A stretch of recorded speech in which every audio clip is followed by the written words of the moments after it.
When a mother walks into court holding a single yellowed envelope, no one expects it to destroy every lie her daughter has built for 14 years. What's inside isn't just paper, it's the truth that will shatter a family forever. If you're watching this video, please like and subscribe to Maystories, and tell me in the comments where you're listening from. We love to know how far our stories of truth and redemption are reaching across the world.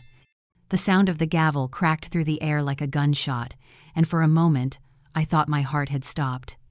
The echo of it, deep, final, merciless, rattled through my bones and pulled me back through every year I had lived in silence. 68 years old, and this was the moment my entire life had been leading to. My name is Margaret Hayes, and I am standing trial for a crime I did not commit, a crime that never existed. They call it kidnapping. I call it motherhood. Across the courtroom, my daughter Caroline stands tall in her pressed navy suit, her face cold, eyes sharp, lips trembling from fury or guilt. I can no longer tell the difference. 14 years ago, she left her 3 children on my doorstep and disappeared. Today she has returned, not to say sorry, not to explain, but to accuse. Her attorney, Philip Rogers, leans close to her, whispering something that makes her nod like a puppet wound too tight. They think I am old, fragile, easy to defeat. They are wrong. Judge Samuel Harper, silver-haired and weary-eyed, adjusts his glasses and looks directly at me. "Mrs. Hayes," he says, his voice carrying both patience and warning, "you stand accused of unlawfully retaining custody of your daughter's children for 14 years. How do you respond?" How do I respond? How does one compress 14 years of raising children who weren't supposed to be hers into a single sentence? I look down at my hands, wrinkled but steady, wrapped tightly around a cream-colored envelope. Inside it lies the truth, the letters, the photographs, the one confession that will tear through every lie told in this courtroom. I've guarded this envelope the way a soldier guards his last weapon. Because that's what it is, proof that love is not a crime, that silence is not guilt, and that truth sometimes takes years to find its voice. My response, Your Honor, I say finally, my voice low but firm, is that I did not kidnap anyone. I simply raised the children my daughter abandoned. The word abandoned hovers in the air like smoke from a fire no one can put out. A murmur runs through the courtroom. Reporters lift their pens. Caroline flinches, just slightly, like she's been struck by something invisible. "That's not true," she snaps, her voice cracking. "I was sick. I was hospitalized. I only needed help for a short while. She took them from me when I wasn't capable of defending myself." Her lawyer stands quickly, his tone polished and deliberate. "Your Honor, my client suffered from severe postpartum depression. She was vulnerable. Mrs. Hayes used that vulnerability to alienate the children and keep them for herself." A wave of whispers ripples through the audience. I can feel judgment pressing down like a physical weight. In this courtroom, sympathy shifts like wind today toward the young mother crying on the stand, tomorrow toward the old woman holding an envelope of ghosts. But I know something no one else in this room knows. I know what those letters say. I know what that envelope will reveal when the time comes. The truth has waited 14 years, and it will not stay silent much longer. I look at my grandchildren seated behind me, Ethan, Lily, and Sophie. Ethan, 21, sits with his hands clasped, his jaw tight like his grandfather's once was. Lily, 19, stares straight ahead, her eyes brimming but proud. And little Sophie, 17, the youngest, holds her sister's hand. Their faces are my answer to every accusation. They are proof that love does not need permission to exist. Judge Harper leans forward. "Mrs. Hayes," he says again, "these are serious allegations. Do you have any proof to support your claim?" I raise the envelope slowly. "Yes, Your Honor. Everything you need to know about what happened 14 years ago is inside this envelope. The day my daughter walked away from her children, she left behind more than just their toys and clothes. She left behind the truth." Caroline's expression falters for a fraction of a second, fear flickering behind her controlled composure. Her attorney whispers something urgently, but I keep speaking. "This isn't about a mother reclaiming her children," I say. "It's about someone returning to claim what those children inherited." A hush falls over the courtroom. Even the judge seems to hold his breath. "What do you mean by that, Mrs. Hayes?" I meet his gaze. "I mean, Your Honor, that people don't vanish for 14 years and return out of love. They return out of need." The judge clears his throat. "We'll come back to that, Mrs. Hayes. For now, I want to hear your account of what happened the day your daughter left." I nod, my throat tightening as old memories stir. The sound of rain, the smell of soup simmering on the stove, the knocks at the door that changed everything. My heart races, not with fear, but with the knowledge that at last, after all these years, someone will finally hear the story the way it truly happened. For years I have replayed that moment in my mind. Caroline standing in the doorway, the taxi idling behind her, 3 children clutching at her skirt. I can still hear her saying, "Just for a few weeks, Mom. I'll be back soon."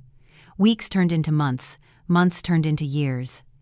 And now she stands across from me in this courtroom pretending that I am the villain in her story. But today, the truth will walk into the light, and when it does, it will burn away every carefully rehearsed lie that has kept this family chained to silence. If you've made it this far, don't stop now, because what's inside that envelope will shock you. It's the kind of truth that rewrites everything you think you know about loyalty, motherhood, and justice. If you're watching this story, please take a moment to subscribe to our channel and turn on notifications.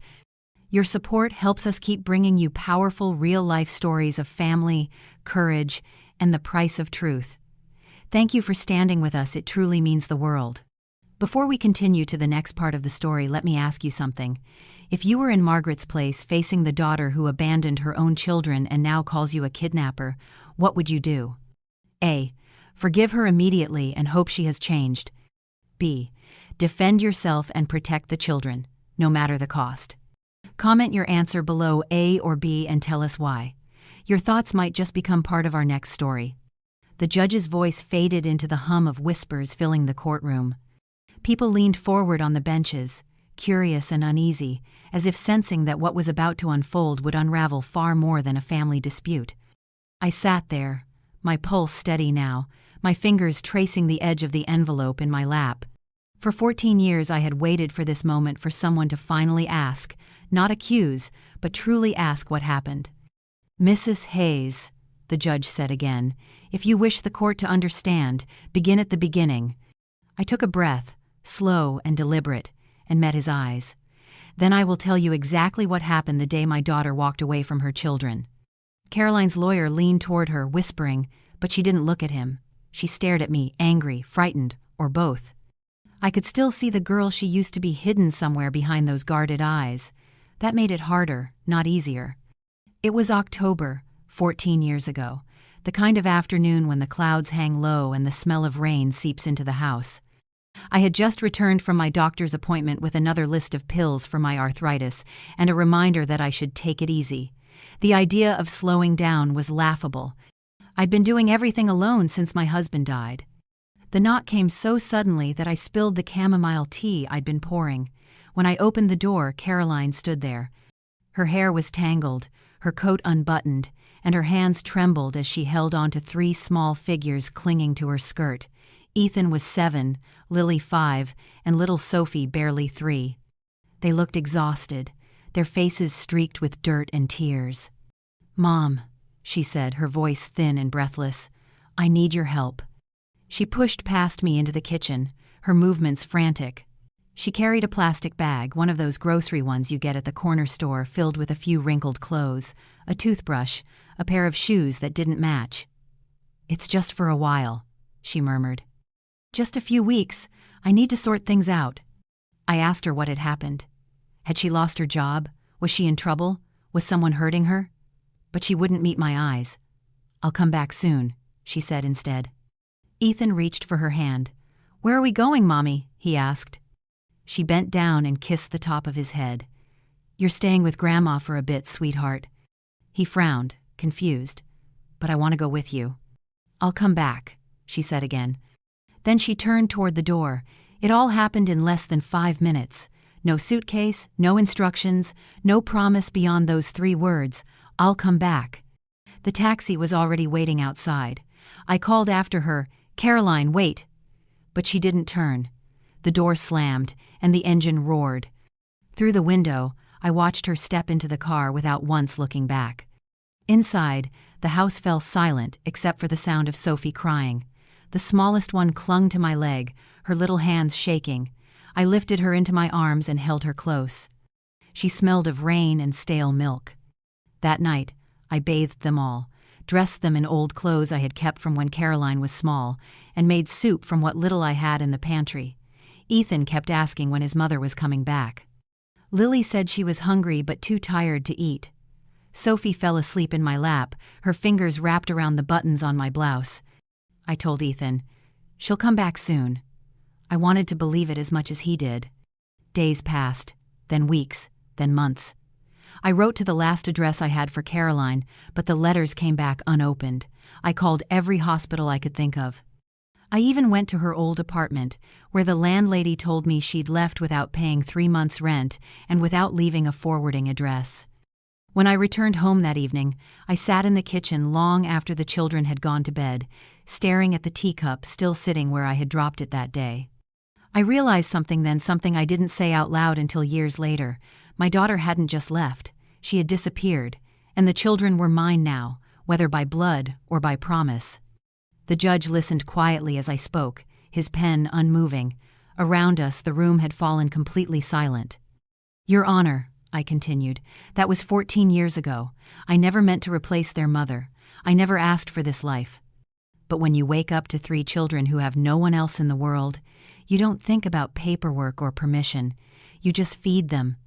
You hold them when they cry. You make sure they grow up knowing they're loved." Caroline's lawyer stood abruptly. "Your Honor, we have no proof of this supposed abandonment. No witnesses, no documentation." "Not yet," I interrupted softly, "but I have proof of everything. The photos, the letters, even her own words written in her hand. They are all here, in this envelope." The judge's gaze lingered on it for a long moment. "We'll come to that, Mrs. Hayes." I nodded. "Of course." I looked across the room at Caroline again. She was pale now, biting her lower lip, her fingers twitching against the table. I wondered what she remembered of that day, if she still saw the same rain-soaked porch, the same trembling hands, the same children crying for her as the taxi pulled away, or if she had buried it deep enough to forget. For 14 years, I carried that moment in silence. I never told the children the truth, not fully. I wanted them to believe their mother had gone somewhere far away, maybe working, maybe trying to get better. I wanted them to have hope. But sitting in that courtroom, I realized that hope had become a lie. And that day, the truth would finally stand on its own. The judge adjusted his glasses again. "Mrs. Hayes," he said, "this court appreciates your honesty. We will examine your evidence shortly. For now, I need to know something simple. Why are you only revealing these things now?" I looked down at my hands, the skin thin and veined, the envelope resting like a living thing between my palms. "Because, Your Honor," I said, "for 14 years I was silent to protect her, but now I must speak to protect them." The room drew in a collective breath. Even Caroline couldn't look at me. That was how it began, the unraveling of a truth that had been buried too long, waiting in a grandmother's hands to finally see daylight. The autumn wind carried a kind of loneliness that year, the kind that slips beneath doors and settles in your bones. It was the season when everything around me seemed to fade, the light, the warmth, even the hope that someone might knock on the door and bring news of my daughter. I remember thinking how strange it was that grief doesn't always come from death. Sometimes it comes from absence, from silence, from realizing that the person you love most in this world has simply chosen to vanish. I had 3 children to raise, though none of them were mine by birth. Ethan, the eldest, carried his mother's stubbornness, but also her gentleness when he thought no one was looking. He became the protector almost overnight. He would check the locks at night, count the milk in the fridge, make sure his sisters had what they needed before thinking of himself. Lily was the dreamer, always asking if her mother might return for her birthday, her school play, Christmas, and little Sophie, just 3 years old when Caroline left, was the quiet one. She never asked where her mother went, she only looked for her in my eyes. Those early months were chaos wrapped in love. Every morning began with the scrape of the old kettle and the shuffle of small feet across the cold linoleum floor. I packed lunches with whatever I had, peanut butter sandwiches, bruised apples, sometimes just crackers and cheese. At night, I mended clothes under the dim light of a single bulb and whispered promises I wasn't sure I could keep. "You're safe now," I would tell them. "Everything will be all right." But it wasn't all right. Money ran thin. The bills grew faster than my courage. I worked part-time cleaning houses and took in sewing when I could. My hands would ache until they cramped, but I told myself that pain was proof I was still doing something that mattered.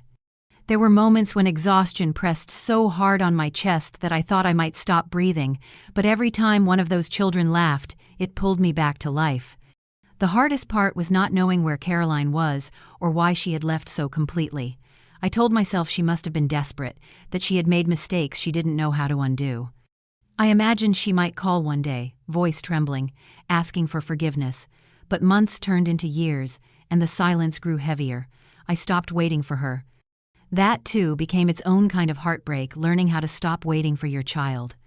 The year Sophie turned 5, she fell ill with pneumonia.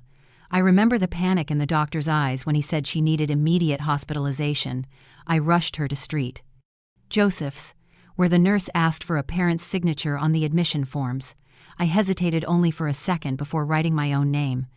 She looked at the paper, frowned, and said, "You're not the mother?" "I'm her grandmother," I replied. "I'm sorry, ma'am," she said gently. "We'll need authorization from a legal guardian." That night, as I sat beside Sophie's bed listening to the sound of her labored breathing, I realized that love alone wasn't enough. The world needed papers, signatures, seals, proof of what my heart already knew. When she was finally well enough to come home, I contacted a local attorney. I sold my sewing machine, my husband's tools, and even the gold locket he had given me on our 25th anniversary to pay for legal fees. The process was long and humiliating. I had to prove that my daughter had truly disappeared, that I wasn't trying to steal anyone's children. Notices were printed in local papers, seeking contact with Caroline Hayes, mother of 3 minors.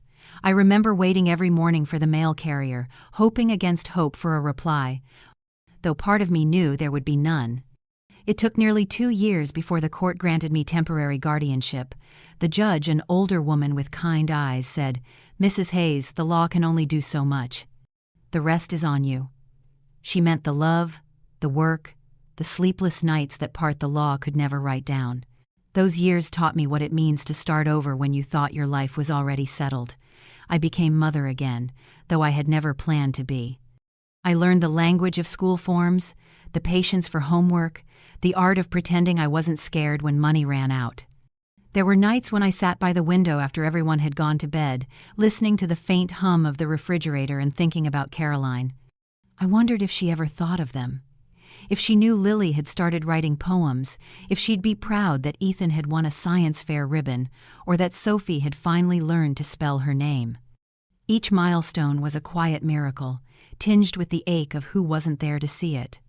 I would clap the loudest at school plays, bring flowers for birthdays, and smile for the photographs, all the while feeling like a shadow hovering just behind the edge of someone else's story. But when the children called me Mom by mistake, and they often did, it both broke me and healed me. Years passed in that rhythm: work, school, dinner, prayers, dreams. The seasons changed, and so did the children. Ethan grew tall and strong. Lily found her voice. Sophie began to laugh again, and through it all, I kept that envelope, the one I would later bring to court, tucked safely in a drawer. Inside were the documents, the hospital bills, and the copies of every notice we had ever sent searching for Caroline. Proof, not for the world, but for them, for the day they would ask me, "What really happened, Grandma?" I had rehearsed the answer countless times but never gave it. I didn't want them to hate their mother. I wanted them to believe that love could fail but not vanish completely. I thought I was protecting them. I see now that I was also protecting her. The years between her leaving and her return were built from both strength and silence. They shaped who we became: me, the accidental mother, and them, the children who learned that family isn't defined by who stays in your blood, but by who stays when everyone else leaves.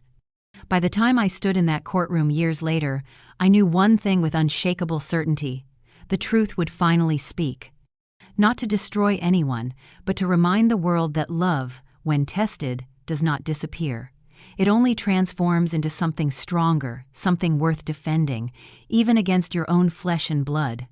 Time has a strange way of stretching and folding when you live for someone else. The years after gaining temporary guardianship felt both endless and fleeting, like watching your life through a window while trying to keep a fire burning in the rain.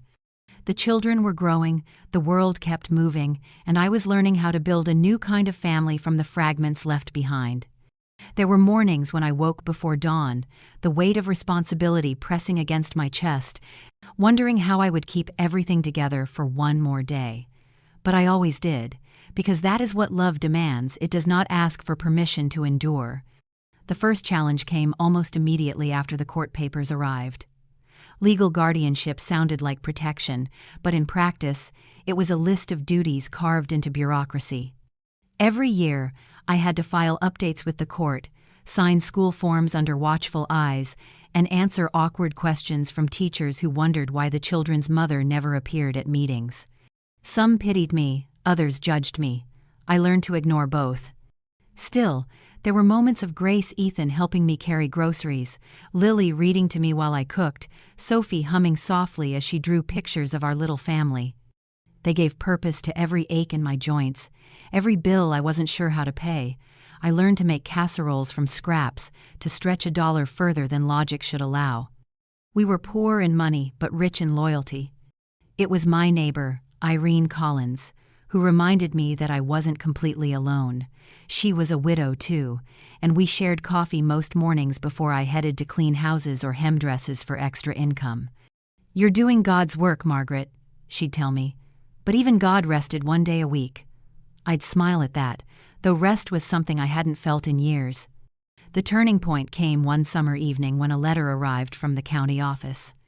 It stated that the guardianship would need to be reviewed since the mother, Caroline, had not been officially declared missing, only absent. I sat staring at that letter for hours, my hands shaking. The idea that someone could come and question what we had built terrified me. What if some distant official decided I wasn't fit to care for them anymore? What if, after everything, the children were taken away because of paperwork? The next morning, I went to see the lawyer who had helped me years earlier. His name was Henry Watson, a kind man with soft eyes and a tired smile. He reviewed the notice and sighed. "It's procedural, Mrs. Hayes," he explained. "But we can make it permanent this time, no more temporary extensions. It'll take some effort, but it's the right step." The process began again. More documents, more questions, more court appearances. I gathered school reports, vaccination records, and letters from teachers attesting to the children's progress. Mrs. Collins even wrote a statement describing how she'd witnessed me raising them from the start. Every piece of paper felt like a small stone in the foundation I was building to keep them safe. During that time, I worked harder than ever. I took extra shifts cleaning at the library and the parish hall. There were nights when my back hurt so much I could barely stand, but then Lily would bring me a cup of tea, or Sophie would curl up beside me on the couch, and the pain would fade into something smaller, manageable, temporary. Ethan, by then a teenager, began working part-time at the local grocery store. He saved most of his wages for the house. "For repairs," he said. "So you don't have to worry." I watched him hammer loose boards on the porch one afternoon and thought how strange it was that the boy who once clung to my hand was now the one holding everything steady. Months turned into a year before the final hearing. The courtroom was smaller this time, less formal, yet the air carried the same weight.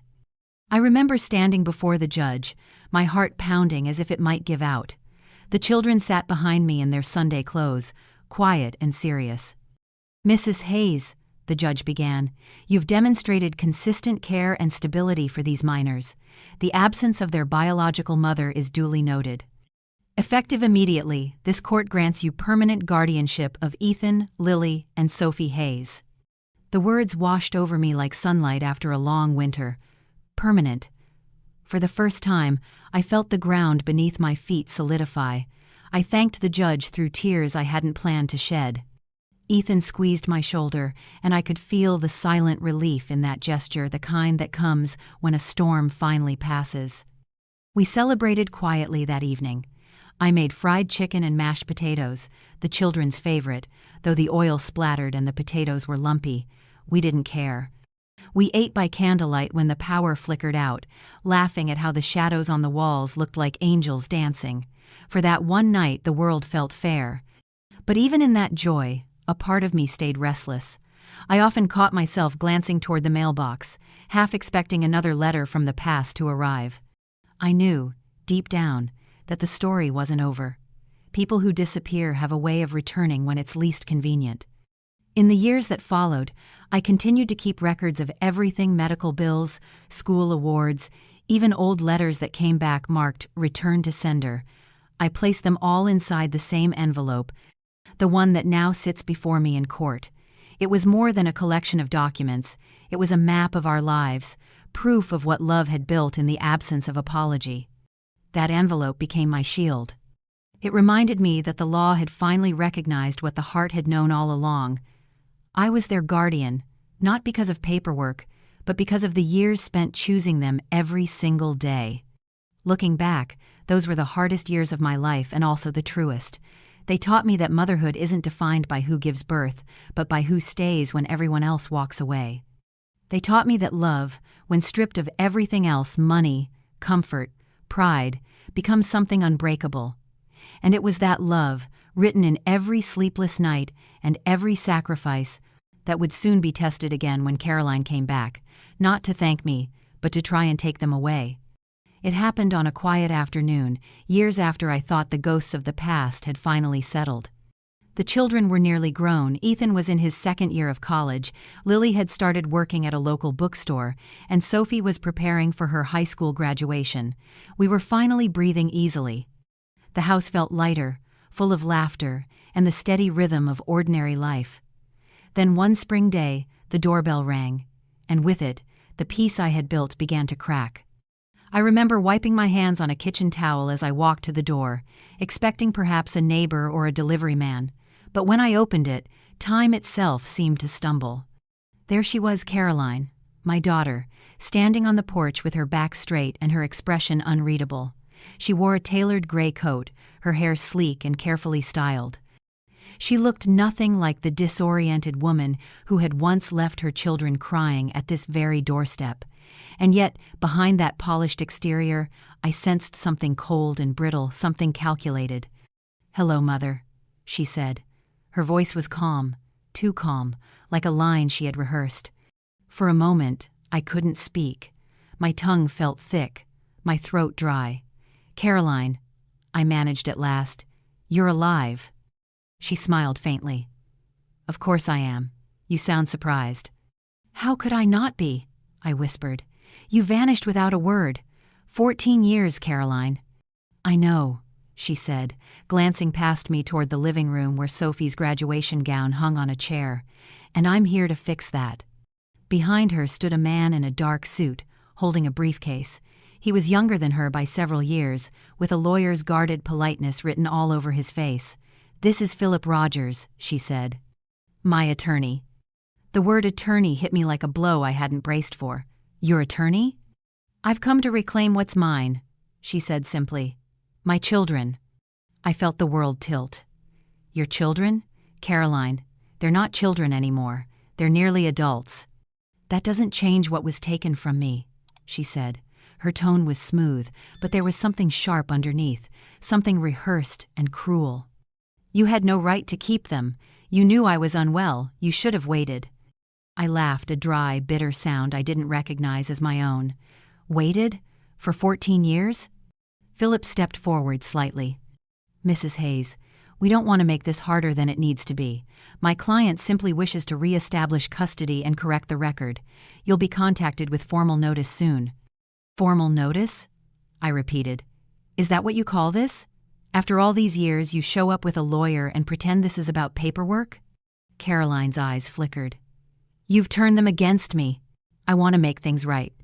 "They turned away from you because you walked away from them," I said, my voice trembling. "Because they waited at that window for months, crying your name until they learned not to anymore." She looked down, just briefly, then met my gaze again. "You don't understand, Mother. I've changed. I've built a new life. I'm stable now. I have a home, a career, and I can take care of them." "Take care of them?" I said softly. "You don't even know who they are anymore." Silence hung heavy between us. I could feel the echo of her old defiance, the same stubborn pride she had as a child when she refused to admit a mistake. Except now, it wasn't a tantrum, it was strategy. "Caroline," I said, trying one last time to reach the girl I once knew. "Why now? Why after all these years?" Her jaw tightened. "Because I've realized what I lost, and I'm not going to let you steal my family forever." For a heartbeat, I thought I saw guilt in her eyes, but it vanished quickly. She turned to Philip. "Let's go," she said. Then to me, with one final glance, "You'll be hearing from us soon." The door closed, and I stood frozen, the echo of her footsteps fading down the walkway. The silence that followed was the same kind I remembered from the day she left, a hollow, aching stillness that seemed to swallow the air. That evening, when the children came home, I didn't know how to tell them. They had all built their own fragile peace with her absence.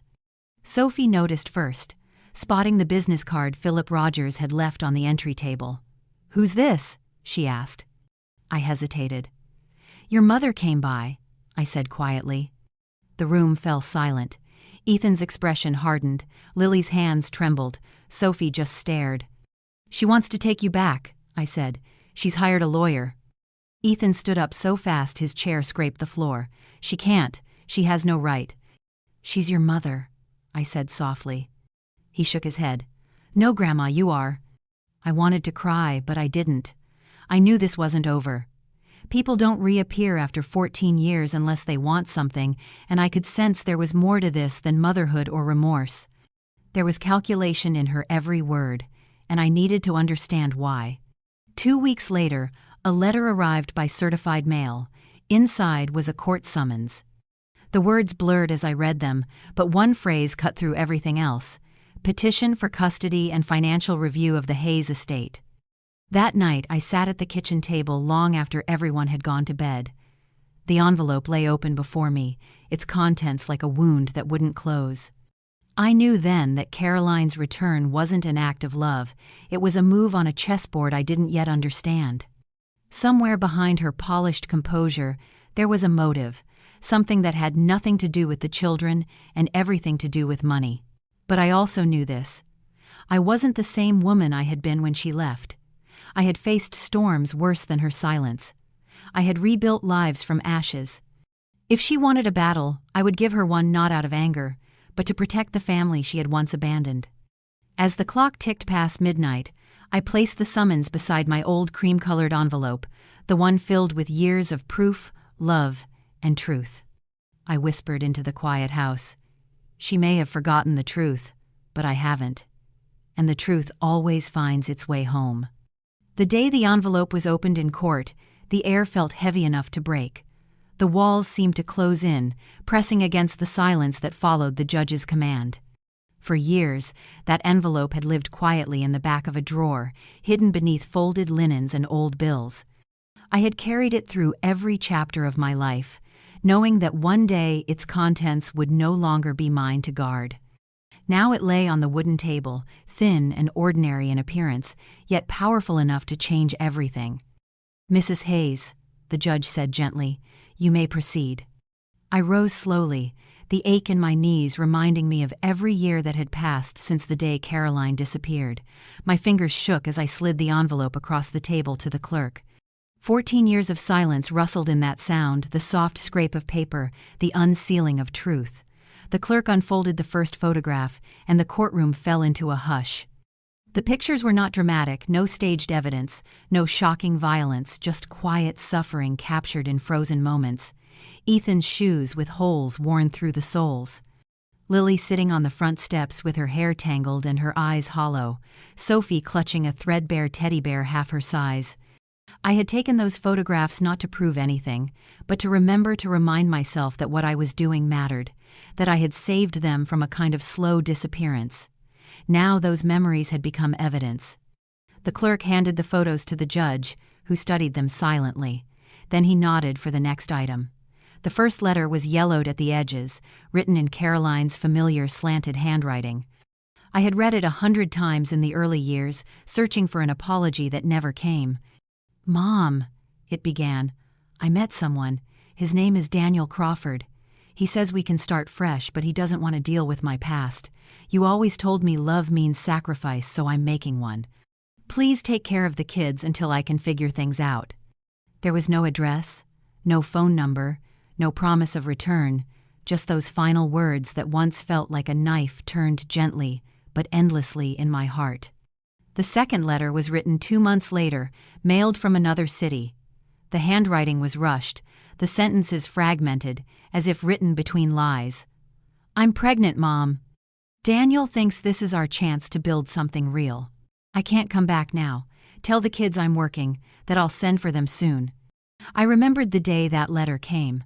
I had sat at the kitchen table reading it under the harsh light of the ceiling bulb, trying to understand how a person could abandon one life to build another so easily. I didn't cry then. I think I had already run out of tears.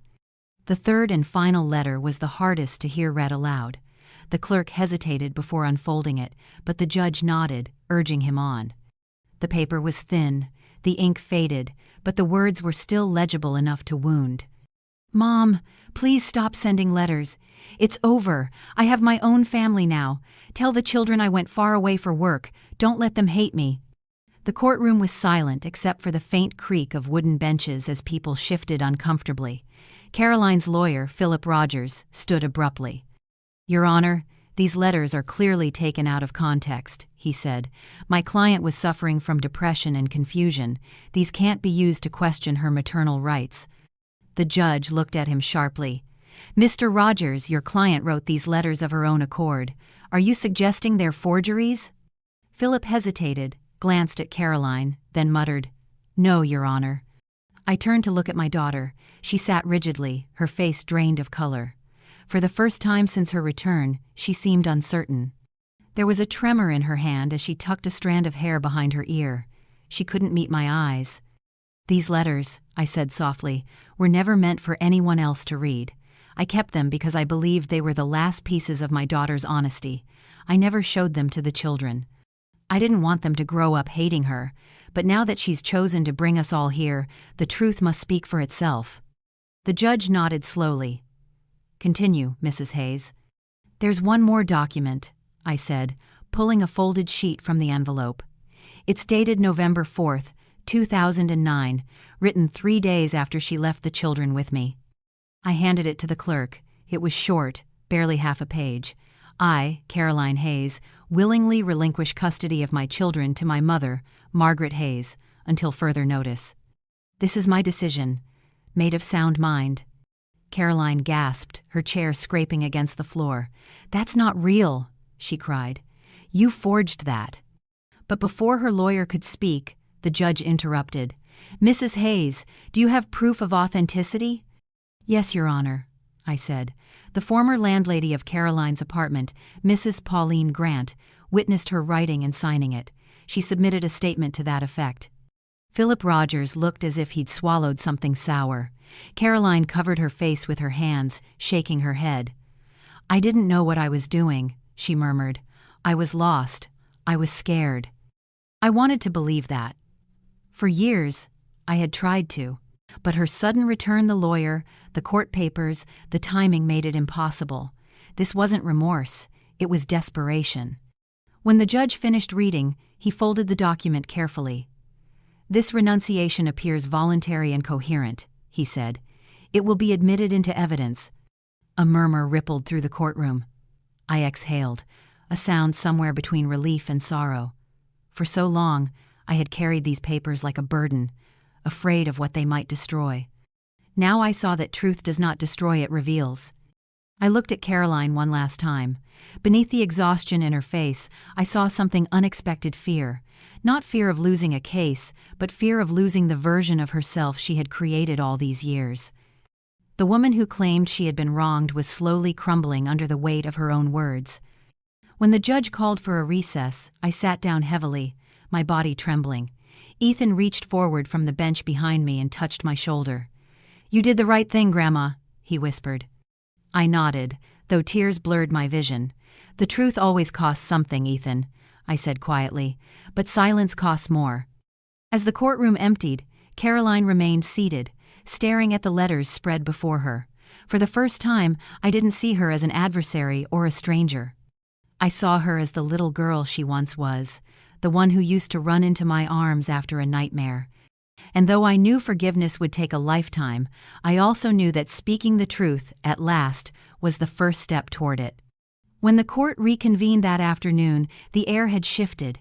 Even those who had entered out of curiosity now sat still, aware that something irreversible was about to unfold. The clerk placed a final sheet of paper on the judge's desk, and I could see the faint trembling in Caroline's hands as she tried to appear composed. She had not spoken to me since the morning session, and I did not expect her to now. There are silences that scream louder than words. The judge adjusted his glasses and looked at me. "Mrs. Hayes," he said, "you may continue. You mentioned there was one more piece of evidence, something beyond the letters."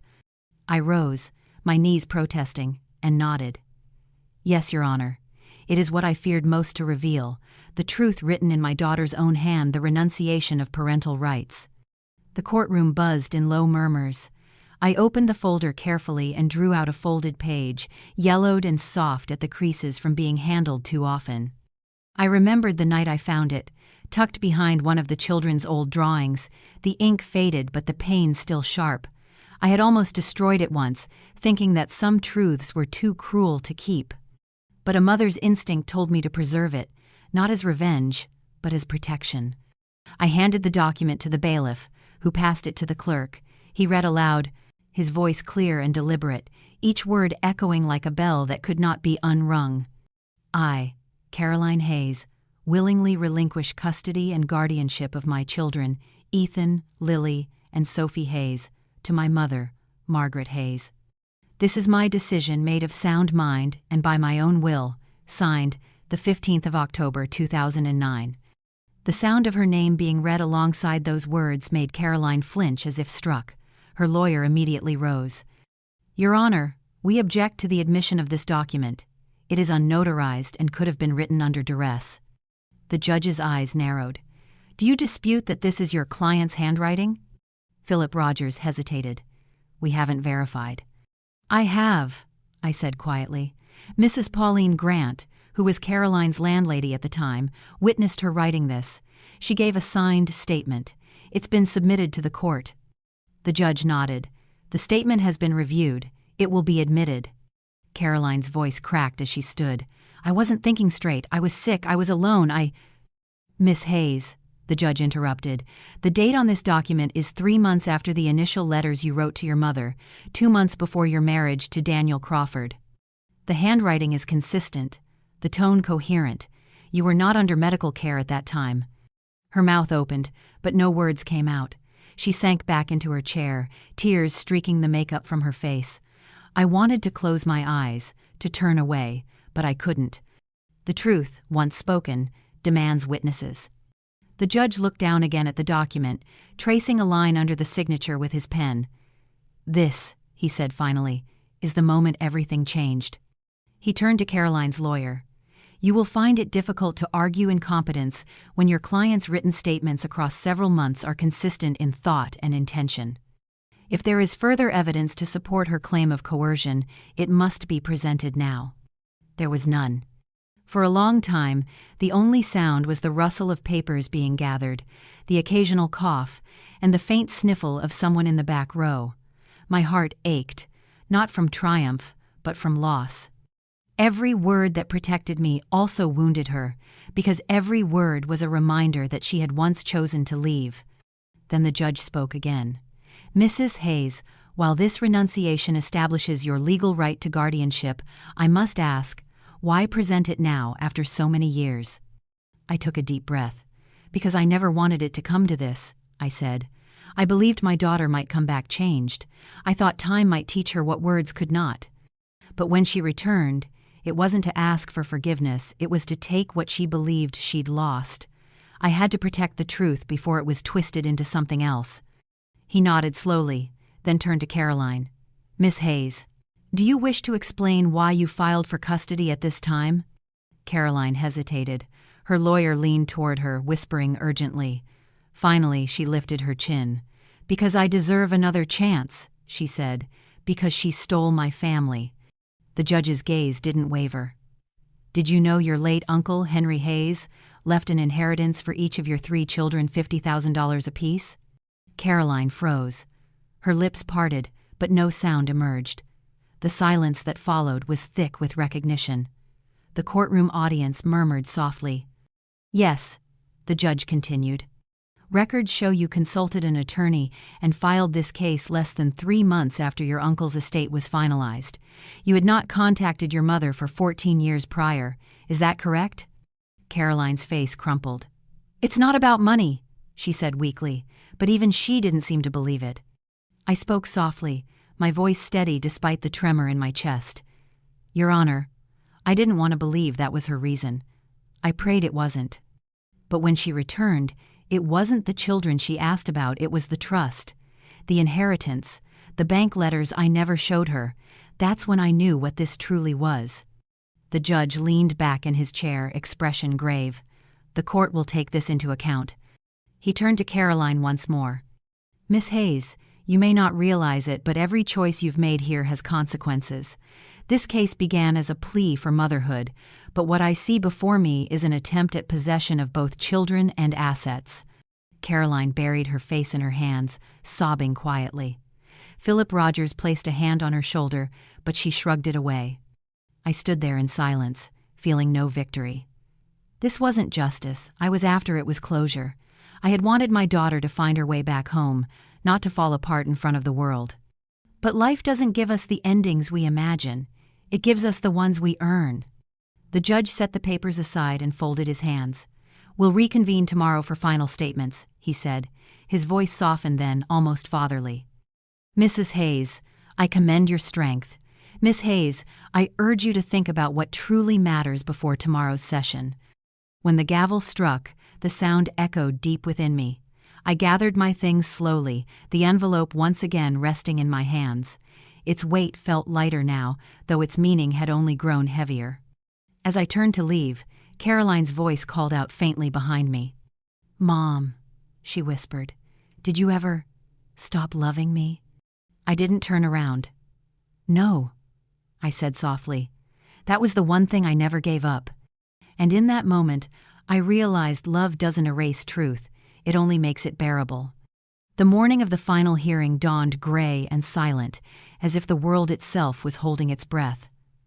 I sat at the edge of my bed, holding a cup of lukewarm coffee that had long since lost its warmth, and watched the thin streaks of light creep through the curtains. 14 years of memories weighed on my shoulders, and yet, this felt like the longest morning of my life. Today, everything would be decided, the children's future, the years I had fought to protect them, and perhaps even the last remnants of my relationship with Caroline. When I arrived at the courthouse, the hallway smelled faintly of old paper and disinfectant. Reporters lingered near the door, sensing a story that had more heartache than scandal. Inside, my grandchildren sat close together in the front row, Ethan with his arms folded tight, Lily clutching a tissue she would never use, and Sophie, her eyes fixed on the floor, her jaw clenched in quiet resolve. Their presence gave me strength. They were no longer the fragile children left crying on my doorstep. They were young adults who had found resilience in the cracks of our broken family. The judge entered with his usual calm. "This court will now hear the final statements," he announced. His gaze settled on me first. "Mrs. Hayes, you may begin." I stood slowly. The courtroom, filled with strangers, suddenly felt smaller, like the walls themselves were listening. "Your Honor," I began, "I didn't come here today to punish my daughter. I came because the truth had been buried long enough. For 14 years I raised 3 children, not out of obligation, but out of love. I gave them food when there was none, comfort when they cried for their mother, and stability when their world fell apart. I never tried to replace Caroline. I only tried to protect what she had left behind." My voice trembled for a moment, and I paused. I kept every letter she sent, hoping one day she would come back for the right reasons, but when she did return, it wasn't to ask for forgiveness. It was to reclaim what she had abandoned, her children and, more painfully, the inheritance that was never hers to claim. The judge nodded solemnly. "And what is it you ask of this court?" I took a deep breath. "That my legal guardianship be made permanent, that my grandchildren be allowed to live in peace, free from further legal or emotional manipulation, and that a restraining order be placed, not as punishment, but as protection. I am not asking for victory, Your Honor. I am asking for peace." When I sat down, Ethan's hand found mine. His grip was steady, strong, like the boy who once cried himself to sleep had grown into the man I always believed he could be. The judge then turned to Caroline. "Miss Hayes, you may speak." For a long moment, she didn't move. Then, slowly, she stood. Her once perfect posture had wilted. The proud defiance that had carried her through the earlier hearings was gone, replaced by a trembling vulnerability that almost made me forget the years of silence between us.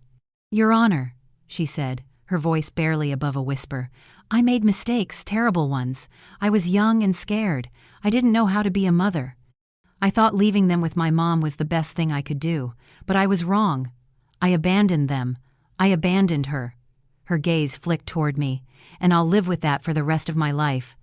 Her lawyer tried to intervene, whispering something at her side, but she shook her head. "No," she said firmly. "This time I'll speak for myself." She turned to the bench. "But I didn't come here only for money. I came because I couldn't live with the shame anymore. I wanted to see my children, even if it meant facing my past."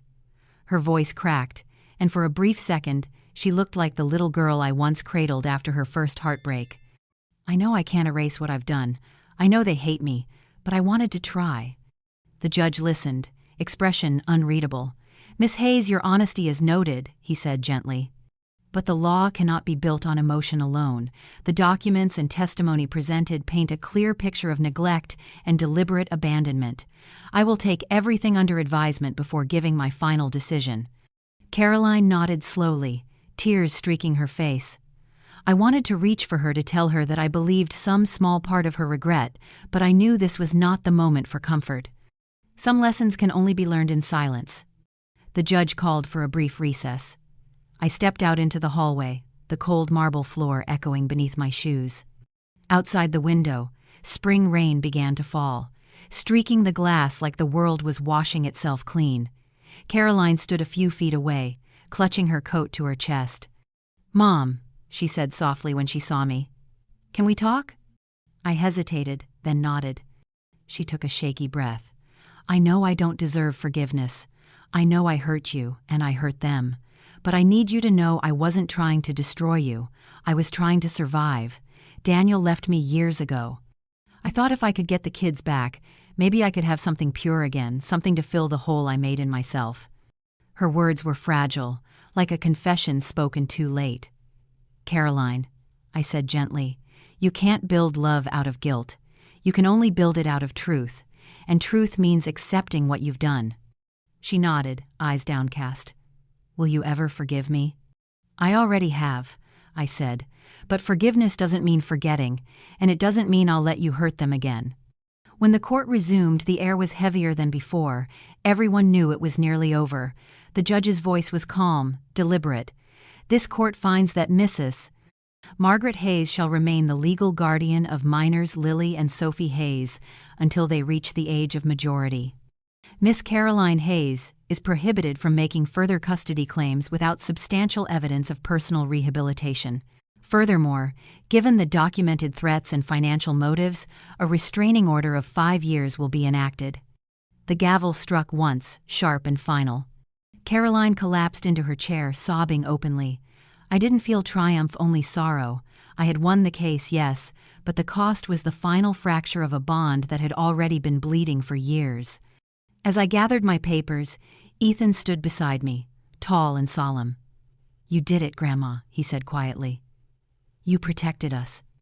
I nodded. "No, my love. We did it together. The truth protected us." When I turned back toward Caroline, she was staring at the empty bench where the judge had been. Her shoulders shook with quiet sobs.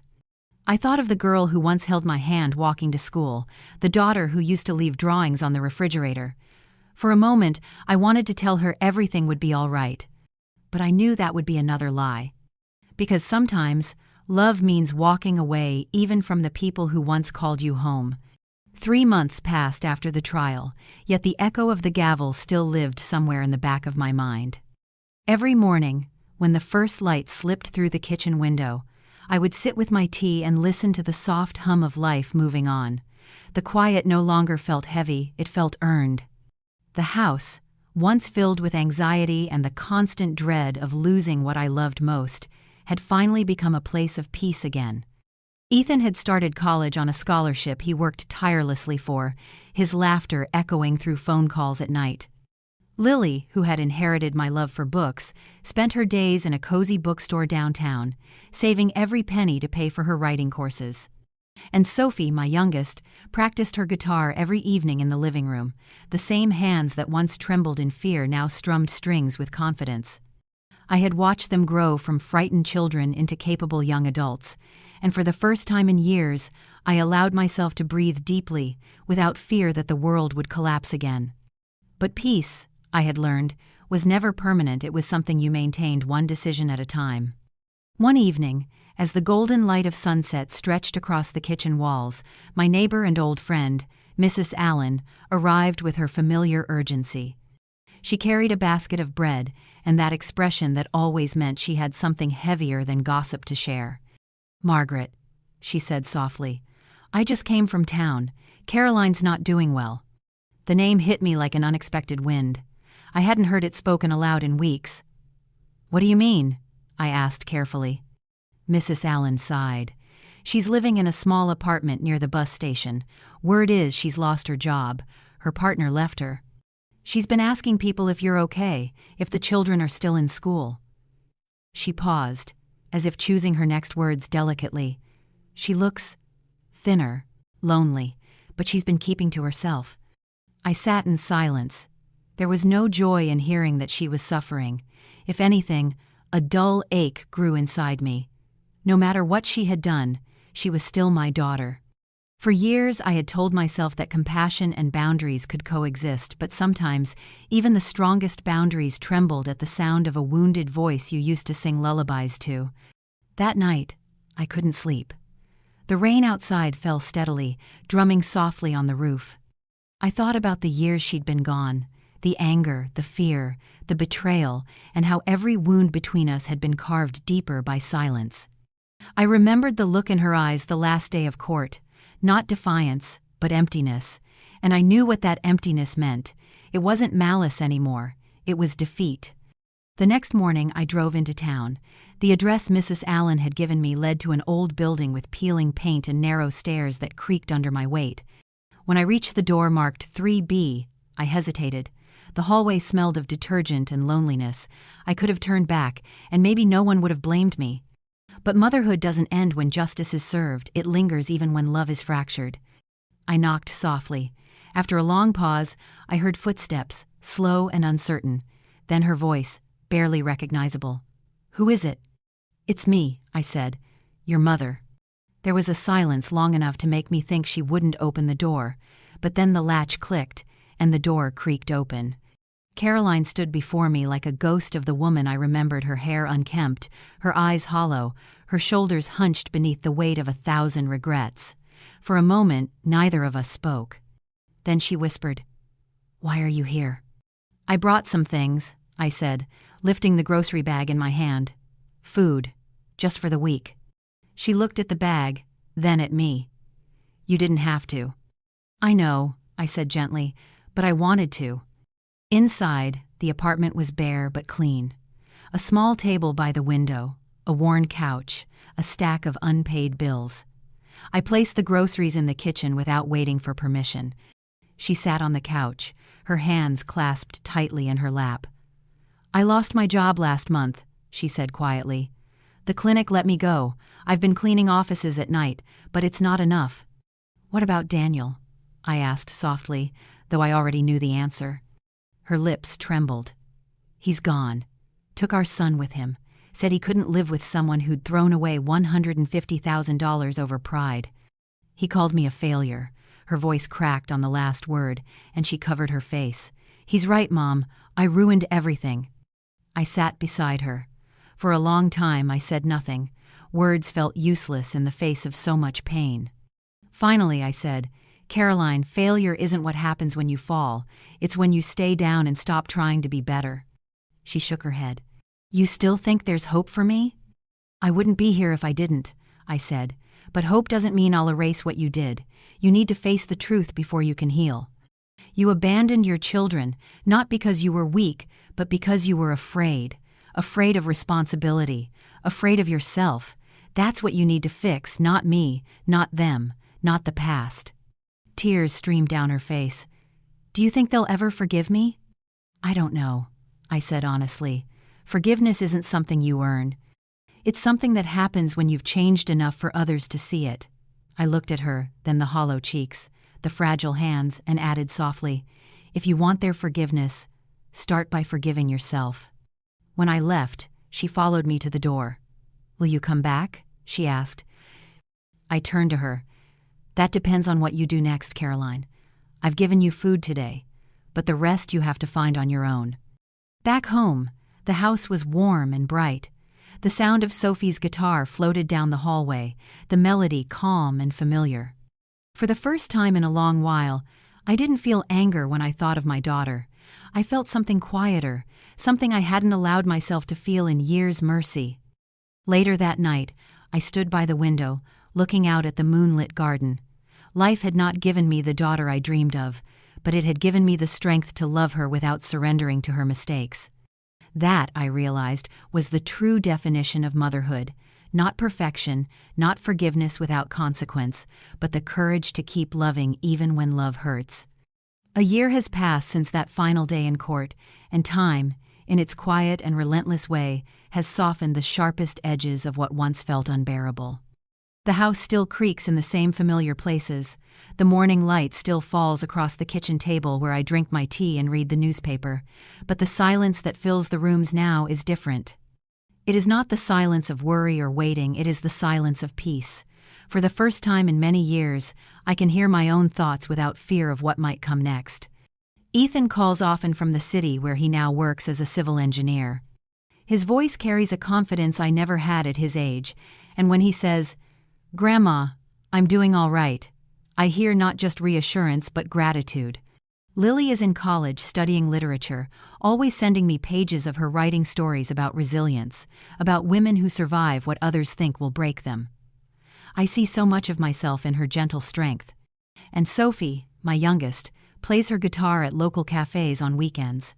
Sometimes she sends me recordings, and when her voice trembles at the start of a song but grows steady by the end, I feel as though life itself has been set right again. Our family has not been untouched by sorrow, but we have grown from it. Every scar has become a kind of map, showing us where we have been and what we have learned. And though Caroline's shadow lingers at the edges of our lives, it no longer looms over us. It is part of our story, but not the whole of it. It was Mrs. Allen who told me first. One sunny afternoon, she stopped by with her basket of bread, and that look she always wears when the news she brings is too heavy to carry alone. "Margaret," she said, setting the basket down, "I thought you should know Caroline's been doing better." The words startled me. "Better?" "She's been going to therapy," Mrs. Allen said. "Every week, without fail. She got a day job as a receptionist at a clinic downtown. She doesn't clean offices anymore. She looks healthier, more at peace." She smiled faintly. "Theodore, the judge, said she told him she's not asking about appeals anymore. She said she wants to rebuild herself before she tries to rebuild anything else." I sat there for a long time after she left, staring at the bread cooling on the counter. For months, I had told myself I didn't care what happened to my daughter, that the part of me that had loved her so fiercely had gone quiet. But the truth was, I had been holding my breath, waiting for this, waiting for proof that maybe, just maybe, she had finally found the strength I always hoped she would. Later that evening, Sophie came home from school with a thoughtful look on her face. "Grandma," she said, "do you ever think about Mom?" I hesitated. "Every day," I admitted. "Do you think she'll ever want to see us again?" I looked at her 17 now, so grown yet still so young, and I said, "If she's truly changing, then maybe someday she'll reach out. but that's not something we can control. All we can do is be ready, whatever comes." She nodded slowly. "Would you be upset if I wanted to see her?" My heart tightened, not from fear, but from recognition of her kindness. "No, my love," I said. "I'd be proud of you for deciding for yourself. Forgiveness isn't something I can force on you. It's something you'll find when the time is right, if it ever is." That night, I sat in the garden beneath the old oak tree, the same place where I had once cried myself to sleep when the weight of raising 3 abandoned children felt too heavy to bear. The stars shimmered faintly above, and for the first time, I felt no bitterness, no lingering ache. I realized then that forgiveness doesn't always come as a grand revelation. Sometimes it arrives quietly, like a dawn that doesn't ask permission to rise. A few weeks later, a small envelope appeared in my mailbox. There was no return address, only my name written in handwriting I knew too well. My hands shook as I opened it. Inside was a single sheet of paper. "Mom," it began, "I don't expect you to write back. I just wanted to thank you. For everything. For raising my children when I couldn't. For saving them from the person I was, and for still finding it in your heart to bring me food when I had nothing. I've been going to therapy for almost 8 months now. I've learned a lot about the woman I used to be and the mother I wasn't. I know I can't undo the past, but I want to keep trying to become someone they might someday want to know. I'm not asking for forgiveness. I just wanted you to know that I'm trying." There was no signature, no address, only those final words. "I'm trying." I sat with the letter pressed against my heart, tears falling freely. I didn't know if she meant it. I didn't know if I would ever see her again. But for the first time in years, I believed she might actually find her way back, not to me, perhaps, but to herself. Months turned into seasons. The children flourished. Our lives found a rhythm, steady and warm. The inheritance that once tore our family apart now sits untouched in trust accounts, waiting until each of them turns 21. I don't think of it as money anymore. I think of it as a lesson proof that integrity cannot be bought, that love cannot be coerced, and that truth, once revealed, has a way of healing even the deepest wounds. Sometimes people ask me if I regret what happened, if I wish I had handled things differently. I always tell them no. Because every choice, every heartbreak, every moment of standing my ground brought us here to a place of honesty, of peace, of hard-earned love. I still keep Caroline's letter in the yellow envelope, alongside the old photographs and the children's first drawings, not because I want to remember the pain, but because I want to remember how far we've come. Love, I've learned, isn't the absence of hurt. It's the decision to keep showing up anyway. It's constant, like the dawn, strong like the roots of an old tree, quiet like a prayer that never ends. And if one day Caroline knocks on my door again, I'll open it not out of pity, but out of hope. Because even after everything, I still believe in redemption. I still believe in second chances. And above all, I still believe that love, real love, never truly leaves. It waits, it endures, it forgives, in its own time, in its own way. When I look back on everything, the courtrooms, the sleepless nights, the years spent trying to hold together what was already broken, I no longer see tragedy. I see transformation. What began as a battle between a mother and her lost daughter became a lesson about the strength of truth, the limits of forgiveness, and the quiet dignity of endurance. Margaret Hayes' journey was never about winning custody or proving she was right. It was about protecting love from being corrupted by fear and greed. Her story is a reminder that even when family wounds cut deep, healing doesn't come from revenge. It comes from courage, honesty, and choosing peace over pride. In the end, Margaret didn't lose her daughter, she simply stopped chasing the version of her that never existed, and in doing so, she rediscovered her own worth. She proved that you can defend your boundaries without closing your heart, that love and accountability can coexist, and that sometimes the most powerful act of compassion is letting someone face the consequences of their own choices. When Caroline finally began to change, it wasn't because her mother forced her to it, was because Margaret's strength, her integrity, and her unwavering calm left a mirror too clear to ignore. This story reminds all of us, especially those who have loved unconditionally, that forgiveness does not mean forgetting. It means refusing to let pain define you. Life often asks us to be both strong and kind at the same time, to protect ourselves without losing our humanity. For seniors, parents, and grandparents listening today, your years have taught you more than you realize. You have every right to set limits, to speak the truth, and to walk away when love turns into harm. But never stop believing in redemption, because sometimes people change, not because they're forced to, but because someone showed them what decency looks like. So, if this story touched something in your heart, think about this. Have you ever forgiven someone who hurt you deeply, not because they asked, but because you needed peace? Please share your thoughts in the comments below. Your perspective might help someone else find their strength today. And if you enjoyed this story, please like this video, subscribe to May Stories, and turn on the notification bell so you won't miss the next story of resilience, redemption, and family truth. Your support truly helps keep these stories alive and gives us the motivation to continue sharing voices that deserve to be heard.